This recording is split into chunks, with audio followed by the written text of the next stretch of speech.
देखिए यहाँ पे जो है हम लोग जानेंगे ये प्रकाश, जिसको हम लोग बोलते हैं लाइट। क्या बोलते हैं? लाइट।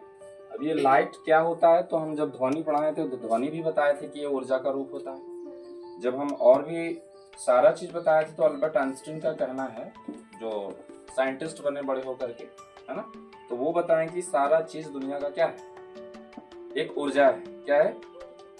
ऊर्जा है। तो इसी तरीका से एक प्रकाश भी क्या है? ऊर्जा है। कैसे हम लोग मान लें कि प्रकाश एक ऊर्जा है? प्रकाश होता कैसे, निकलता कैसे, बनता कैसे? कहने का मतलब अगर हम सूर्य को देखें तो अभी भी प्रकाश मिल रहा है हम लोग को, तो वहां पे ऊर्जा कहाँ से मिल रहा है?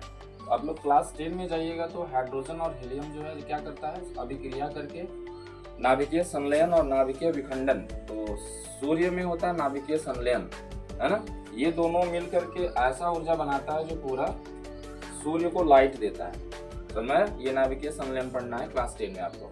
लेकिन अभी आप लोगों को क्या सीखना है कि प्रकाश एक ऊर्जा का रूप होता है। कैसे? जैसे मान लेते हैं कि हम एक टॉर्च जलाएं। क्या जलाएं?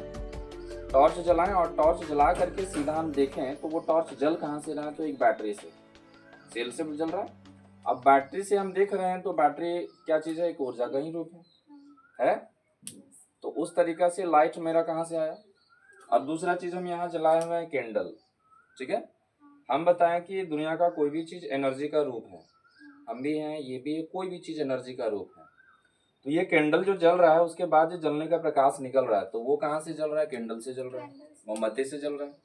तो ये क्या हो गया? ऊर्जा का रूप हुआ, जिसका उपयोग हम लोग दैनिक जीवन में बहुत से कार्य के लिए करते हैं। कौन कौन सा कार्य करते हैं प्रकाश के लाइट में? हम बाइक चलाएं तो उसमें भी लाइट है ना। हम अगर यहाँ पढ़ रहे हैं तो सूर्य का लाइट है। उसके बाद फिर हम लोग शादी ब्याह में जाते हैं तो उसमें ट्यूनी लाइट है। कितना बढ़िया बढ़िया अलग अलग टाइप का जलता है।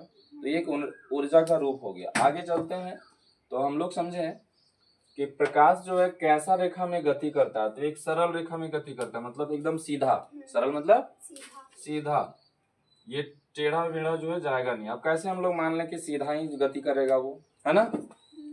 बहुत बदमाश है। तो सरल रेखीय गति में वो जाता है ना। सरल रेखीय गति में जाता है, कैसे मान ले हम? तो देखते हैं हम यहाँ पे एक टॉर्च जला करके, क्या करके, तो टॉर्च जला करके हम वहां देखेंगे, अंधेरा में बहुत अच्छा होगा ये।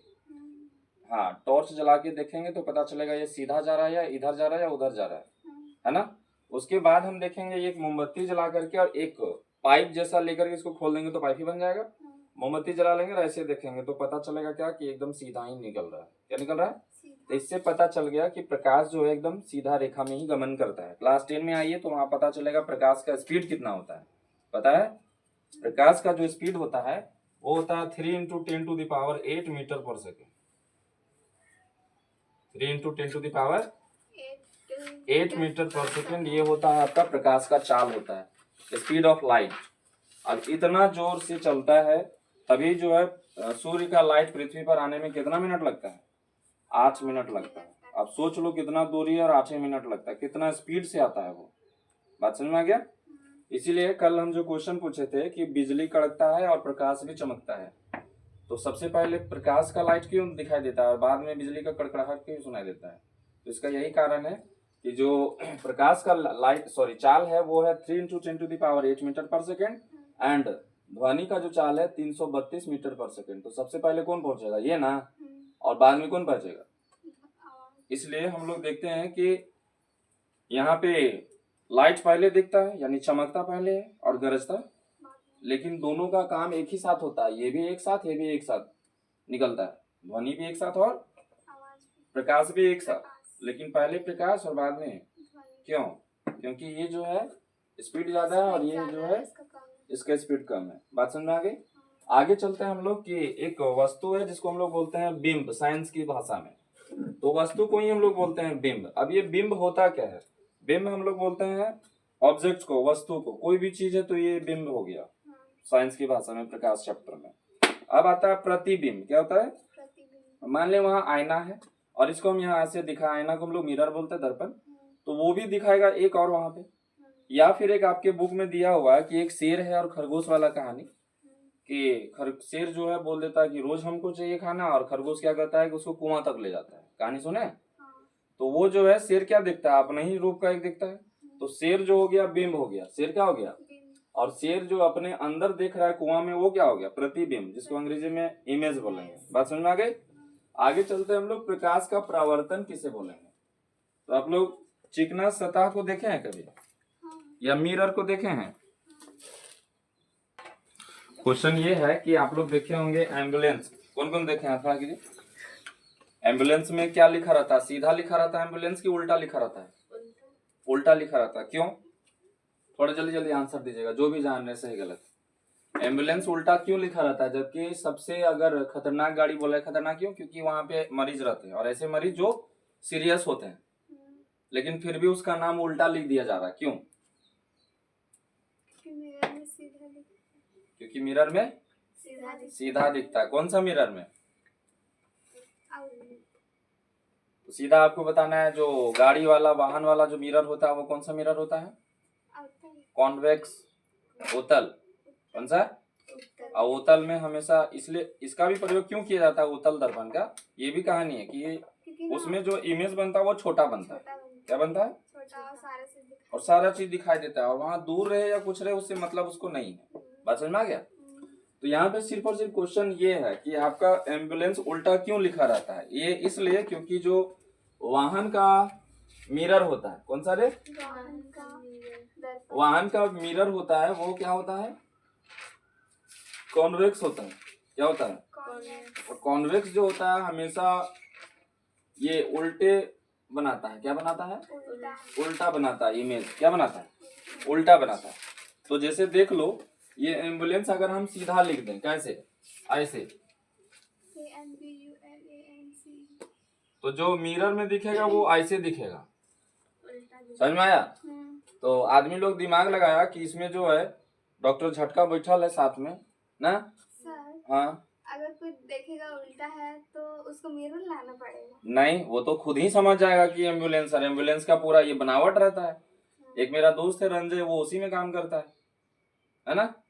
तो ये एम्बुलेंस जो है सीधा जो है ऐसे ही लिखा रहेगा ना तो ये उल्टा दिखेगा। इसलिए जो है एम्बुलेंस वाला आदमी या फिर डॉक्टर कोई भी एक ये दिमाग लगाया होगा कि अगर कॉन्वेक्स में सीधा नहीं उल्टा बनता है तो हम ही लोग उल्टा लिख देते हैं। बात समझ में आया। अब हम लोग उल्टा लिख देंगे तो मिरर में कैसा दिखेगा, सीधा। ये आगे वाले वाहन के लिए है, पीछे वाले वाहन के लिए नहीं। पीछे वाला वाहन में एम्बुलेंस सीधा लिखल रहेगा और आगे में उल्टा, क्योंकि वो जो गाड़ी में जो रहता है वो एकदम सीरियस आदमी रहता है। तो गाड़ी का आवाज नहीं देखती, कैसे आवाज करता है, एकदम सायरन रहता है, जैसे बहुत स्पीड में है और बहुत ये क्या बोलते हैं सीरियस स्थिति में है। वहां पे आदमी का डेथ भी हो जाता है कभी कभी, ऐसा सीरियस स्थिति आ जाता है। समझ में आया। तो एम्बुलेंस में इसीलिए यहाँ पे उल्टा लिखा जाता है। समझ में आ गया। आगे बढ़े, देखिए समझिए, यहाँ पे हम लोग पढ़ रहे हैं अभी गोलीय दर्पण। क्या पढ़ रहे हैं, गोलीय दर्पण। तो गोलीय दर्पण जब हम लोग यहाँ पढ़ रहे हैं तो गोलीय दर्पण में जिसका पृष्ठ जो है गोल रहेगा, पूरा एकदम सर्कल जैसा रहेगा। ठीक है। अब गोलीय दर्पण को हम बीच से आधा कर दें। क्या कर दें, आधा कर दें ऐसे। ये इधर आधा हो गया और ये इधर आधा हो गया। और हम लोग क्या करें कि बाहर वाला अगर इसको हम लोग कलर कर दें तो क्या हो जाएगा, अंदर से कौन सा मिरर बन जाएगा, ये अवतल दर्पण। इसी को हम यहाँ ले आए हैं। अब इसको क्या करेंगे, अब अंदर से कलर कर देंगे। क्या करेंगे, अंदर से कलर कर देंगे। तो ये जो बनेगा ये कौन सा दर्पण बन गया, कॉन्वेक्स मिरर। अब यहाँ पे सीधा सीधे समझना ये है कि अगर अवतल दर्पण वैसा दर्पण जो अंदर की ओर धंसा होता है, जिसका चिकना सतह, उसको हम लोग क्या बोलेंगे, अवतल दर्पण। यानी कि चिकना सतह कौन हो गया, ये हो गया। ये तो कलरफुल वाला सतह हो गया।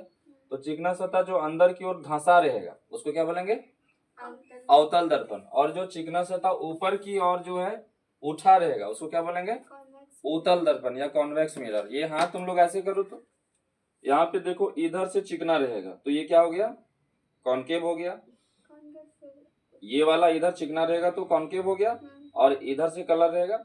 अगर क्या करेंगे, इधर से ही कलर कर देंगे और इधर चिकना रखेंगे तो ये क्या हो गया, उत्तल दर्पण। बात समझ में आ गया।